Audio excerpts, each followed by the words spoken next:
తల్లి ప్రేమ గొప్పదా, దేవుని ప్రేమ గొప్పదా అనే అంశం గురించి నేర్చుకుందాం. యోహాను సువార్త 3వ అధ్యాయం 16వ వచనం చదవండి. దేవుడు లోకంను ఎంతో ప్రేమించాడు. లోకం అంటే మట్టి కాదు, లోకమని మనుషులు అని స్కూల్లో చెబుతూ ఉంటారు. అంటే దేవుడు మట్టిని ప్రేమించలేదు, మనుషుల్ని ప్రేమించాడు. ప్రేమించి ఏటేటి ఇచ్చాడు? ఈ సృష్టిలో ఉన్నవన్నీ ఇచ్చాడు. తినడానికి ఆహారం, తాగడానికి నీరు, పీల్చడానికి గాలి. ఇలా ఆలోచించగలిగితే దేవుని ప్రేమ అర్థమవుతుంది. మత్తయి సువార్త 10వ అధ్యాయం 37వ వచనం.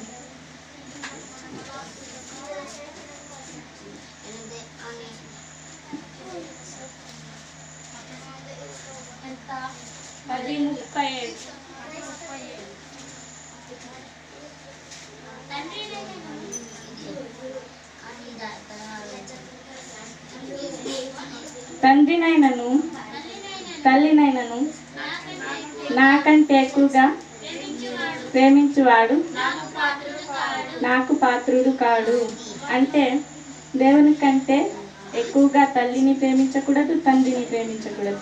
మొదటి స్థానం దేవునికే ఇవ్వాలి. చూడండి, తల్లి గర్భం ధరిస్తుంది.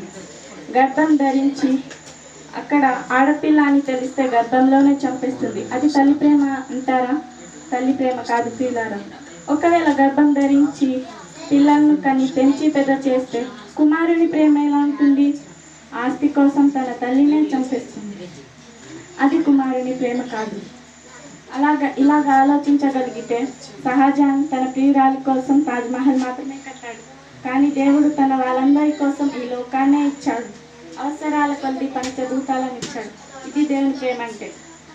దేవుని ప్రేమ తెలుసుకుంటారని కోరుకుంటూ ఈ నా మాటలను సెలవు.